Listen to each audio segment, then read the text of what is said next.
Il y a quelques minutes une déclaration de la part du régime iranien qui laissait entendre que le passage de ces détroit d'Ormuz allait être de nouveau contrôlé par la marine des gardiens de la révolution islamique, comme cela était déjà le cas avant le cessez-le-feu du 8 avril.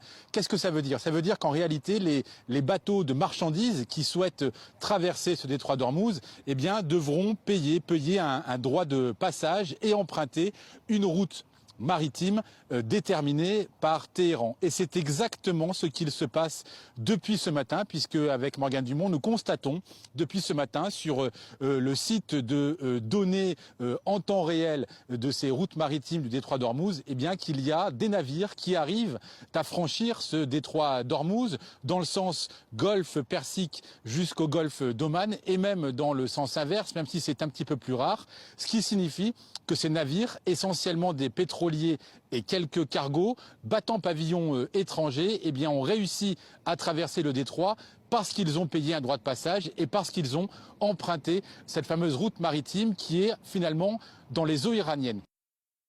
Aïe, aïe, aïe, aïe, aïe. Donc on nous apprend que l'Iran a refermé encore une fois le détroit d'Ormuz. Les gars, c'est une boucherie ce qui est en train de se passer.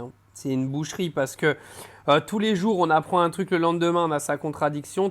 En fait, on a Trump qui est en train de prendre le monde entier pour des débiles. Tous les soirs, il vous annonce une menace ou alors une victoire et une autre menace et une victoire. Et vous avez l'Iran tout calmement qui explique que la communication de la Maison-Blanche commence sérieusement à les gaver et que du coup ils vont refermer le détroit et que s'il faut faire durer la guerre, ils feront durer la guerre. Le temps que les Américains continueront de communiquer comme des golemons, et l'Iran va continuer en fait de faire ce qu'il veut. Et c'est là qu'on voit que l'Iran contrôle l'intégralité de cette guerre. Les gens qui n'ont pas compris ça aujourd'hui, ce sont que des propagandistes pro-Trump qui ne comprennent absolument rien à ce qui se passe là-bas. Les gars, plus la guerre elle va durer, plus l'Iran va être puissant.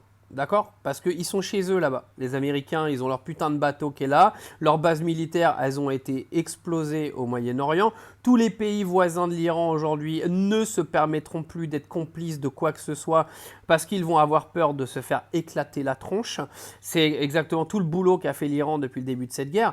Et Trump, il pourra toujours venir fanfaronner comme un gogol à chaque fois qu'il se passe un truc. Ça va se retourner contre lui. Et le plus longtemps il va faire durer cette guerre, et le plus longtemps il va trouver sa porte de sortie, parce que c'est ce qu'il cherche depuis un petit moment, le plus ça va être préjudiciable pour lui et son pays de merde. Oui, parce que les États-Unis aujourd'hui arrive un moment, c'est un pays qui n'a plus aucune valeur, pays de la paix, qui provoque des guerres partout depuis son existence. Pour rien que c'est le frère jumeau d'Israël.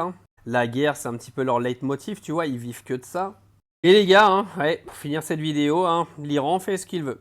On aura beau vous faire croire le contraire, on vous ment.